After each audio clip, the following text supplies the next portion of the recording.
Hi guys, welcome my English classroom. In this lessons, we are going to learn 3 useful idioms. So, let's learn with me together. Okay, ဒီချက်ကဒီ lesson မှာနောက်ထပ်အသုံးဝင်တဲ့ idiom လေး၃ခုကို share လုပ်ပေးသွားပါမယ်။ Okay, the first idiom is all ears. I'm all ears. သူကဘလို့အတိတ်ပဲလေရလဲဆိုရှင် listening carefully တခုခုကို you decide ကိုအတိချာနားထောင်နေတာ I'm listening လို့မပြောဘဲနဲ့ I'm all ears ဆိုပြီးတော့ဒီလိုလေးပြောင်းသုံးလို့ရတယ်ပေါ့နော် Okay example လေးကြည့်ကြည့်ရအောင် Tell me what happened. I'm all ears. ဘာဖြစ်တာလဲပြောပြငါနားထောင်နေတယ် Whenever my grandma tells a story, we are all ears.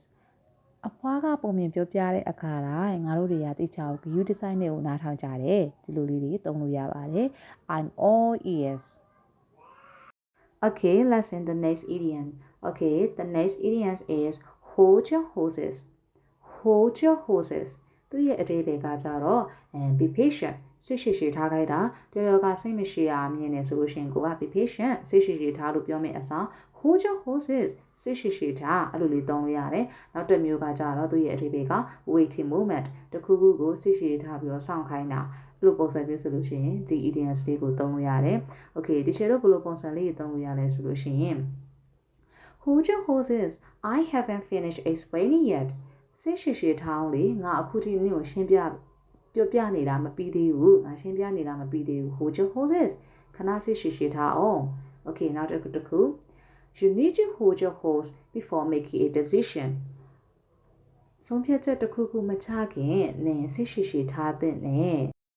You need to hold your horses before making a decision Okay နောက်တစ်ခုဘယ်လိုလေးသုံးလို့ရသေးလဲဆိုလို့ရှိရင် Hold your horses the bus hasn't arrived yet ခဏဆောင်လေဘတ်ကအခုထိမလာသေးဘူး Hold your horses the bus hasn't arrived yet Okay so let's sing the last idioms Okay the last idiom is out of the blue out of the blue သူရဲ့အဓိပ္ပာယ်ကကြတော့ suddenly တခုခုရုတ်တရက်ကြီးထဖြစ်တဲ့ဟာတွေကိုပြောချင်တဲ့အခါမှာဆိုလို့ရှိရင်ကိုမထင်ထားဘဲနဲ့ရုတ်တရက်ကြီးဖြစ်သွားတဲ့ဟာတွေကိုပြောချင်ရင်ဒီ out of the blue ဆိုတဲ့ idiom လေးကိုသုံးလို့ရတယ် Okay ဘယ်လိုပုံစံလေးသုံးလို့ရလဲဆိုလို့ရှိရင် Okay out of the blue he asked me to marry him ရုတ်တရက်ကြီးသူငါ့ကိုလက်ထပ်မလားဆိုပြီးတော့လာမိတယ်မထင်မှတ်ထားဘဲနဲ့ပေါ့နော်လက်ထပ်မလားဆိုပြီးတော့သူငါ့ကိုလာမိခဲ့တယ်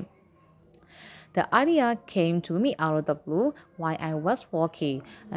ငါ idea ကเนาะသူတွေးနေတော့ငါသူ့ရဲ့စိတ်ကူးတွေကသူ့ရဲ့အကြံဉာဏ်တွေကငါလမ်းလျှောက်နေတော့မှပဲရုတ်တရက်ကြီးဒီ idea ထွက်လာတာမမျှော်လင့်မှန်းနဲ့ထွက်လာတာ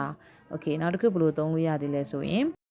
Okay my old friend text me out of the blue yesterday မနေ့ကကွာရုတ်တရက်ကြီးငါတငယ်ချင်းဟောင်းငါ့ကိုစာတွေပို့ခဲ့တယ်သူနဲ့အဆက်အသွယ်မရတာကြာပြီပေါ့ရုတ်တရက်ကြီးထားပို့တယ်အခုမှစာတွေထားပို့တယ်အဲ့လိုပဲကိုတငယ်ချင်းရင်းနေအောင်ကို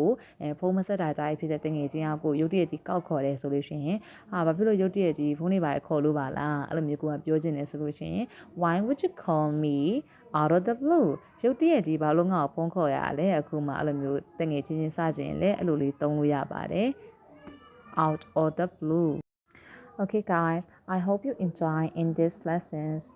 Thank you so much for watching my videos I will come back bye